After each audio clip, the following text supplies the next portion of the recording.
Yang data mah itu Bu Excel, yang itu PDF.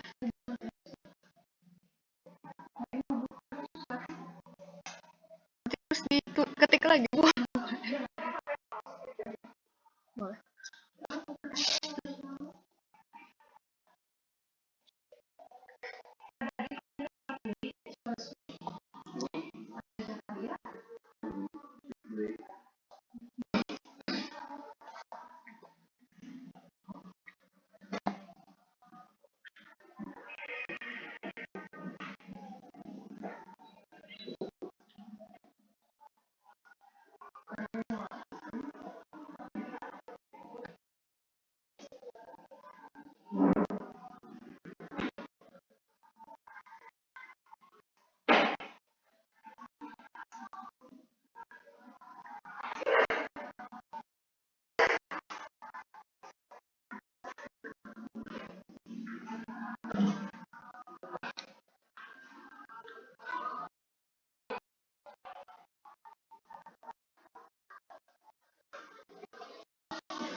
Wah, temen aku pulang nggak pada tahu video.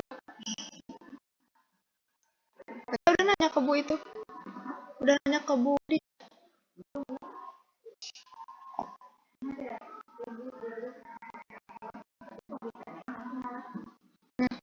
Siapin dua-duanya.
ganggu.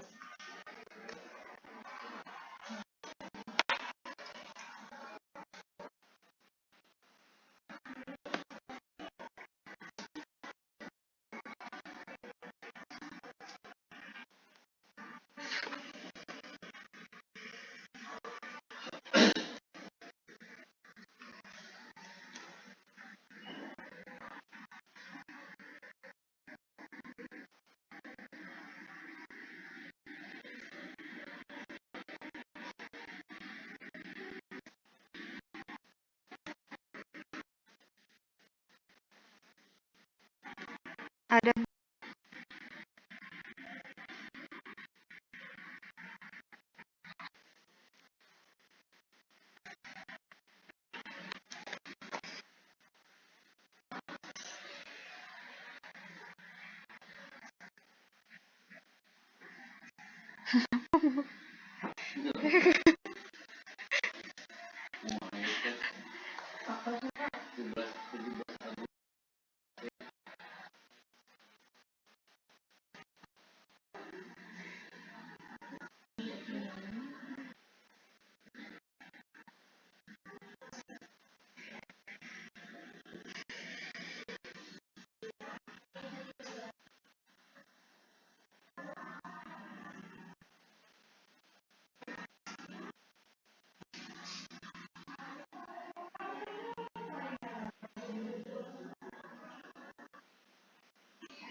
Ya, makasih Ibu.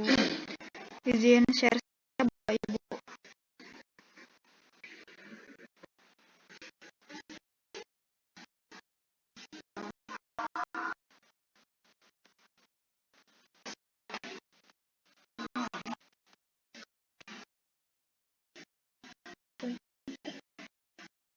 Sudah Bapak Ibu.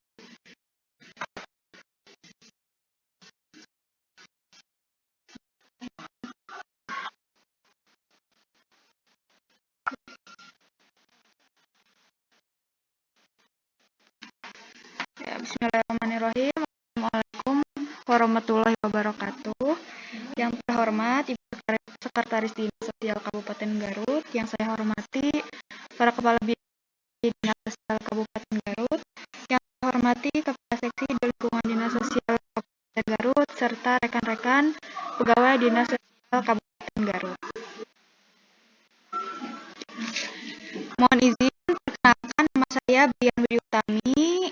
Saya formasinya calon ahli pertama pekerja sosial, di mana pada tugas prajabatan saya atau latihan calon pegawai negeri 3 mengambil fokus mengenai tim reaksi cepat dengan judul penyusunan standar operasional layanan kedaruratan dan petunjuk teknis pembentukan tim untuk meningkatkan kesiapan pelayanan TRC di Dinas Sosial Kabupaten Garut.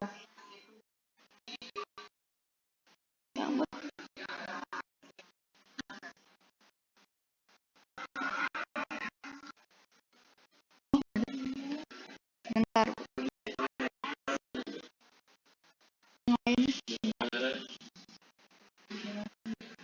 Sudah ada belum, Pak? Sudah, Pak? Udah, diulangi lagi ya.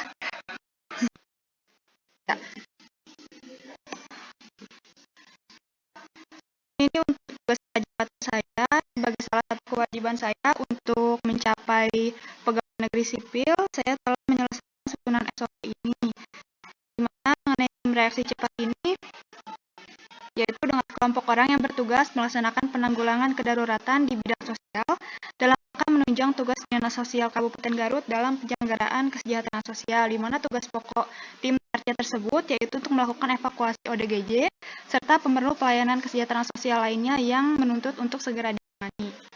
Kemudian dasar hukumnya dari undang-undang serta Permensos. Kemudian mengapa saya mengambil fokus ini?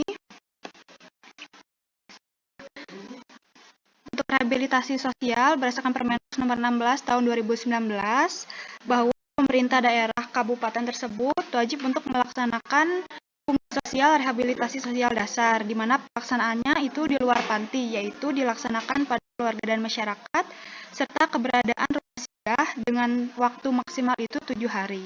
Dengan PPKS yang ditangani yaitu disabil terlantar, anak terlantar, lansia, dan gepeng. Di mana kriteria pemerlunya ini yaitu yang tidak terpenuhinya kebutuhan dasar, serta masih terdapat keluarga masyarakat yang mengurus. Kemudian jika merujuk pada standar pelayanan SPM di Kabupaten Garut ini menyangkut 3, yaitu data dan pengaduan. Layanan kedaruratan, di mana salah satu TRC ini fokusnya di layanan kedaruratan, serta kebutuhan dasar.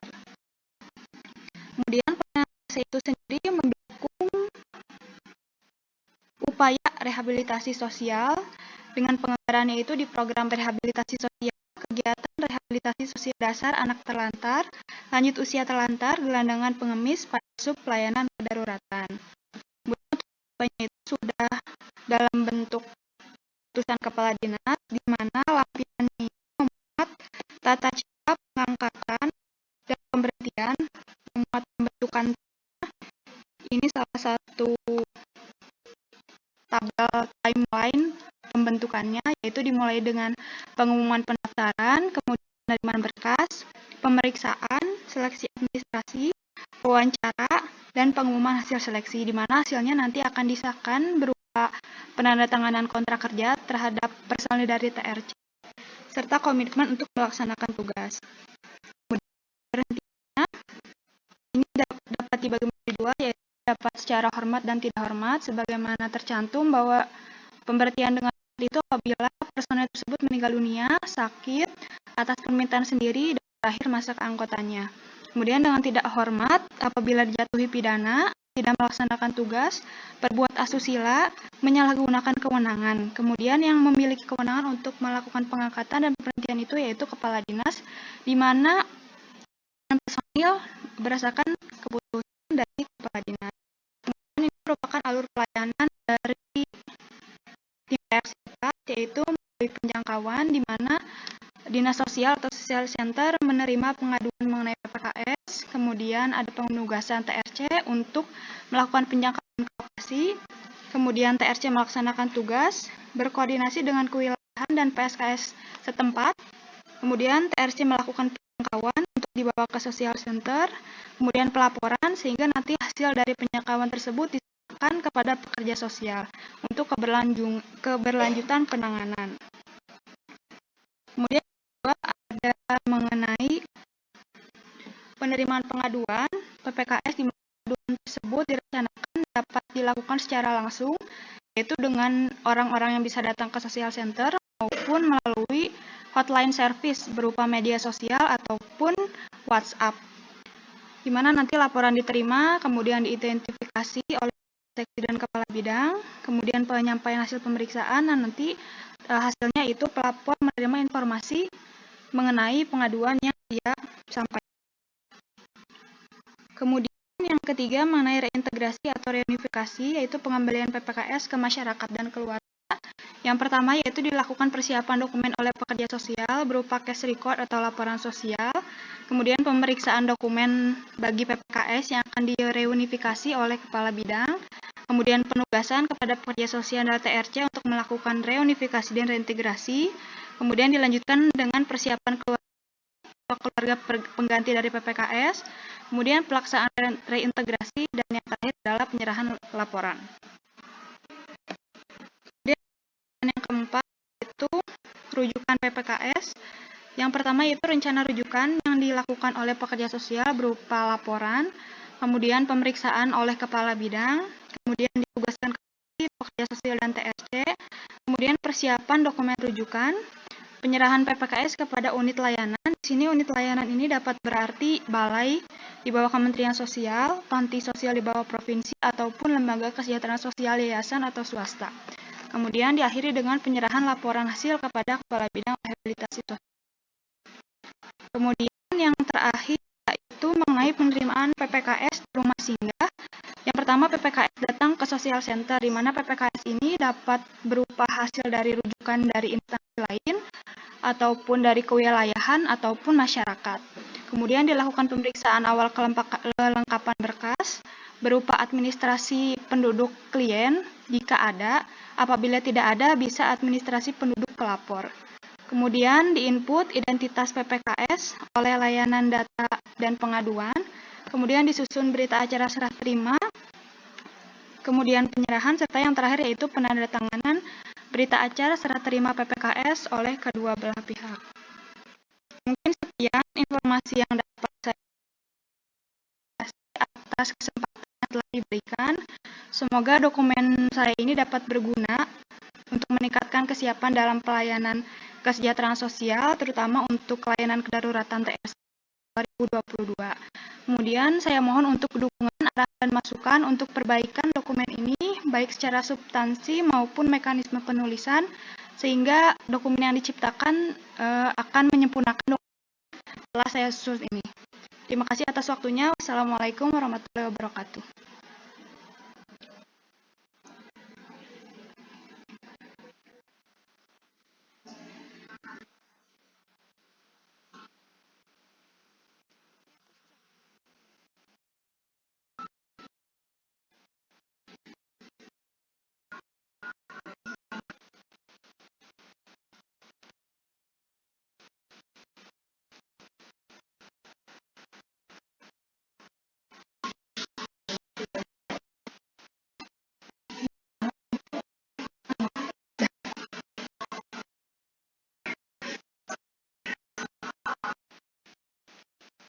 Waalaikumsalam warahmatullahi wabarakatuh.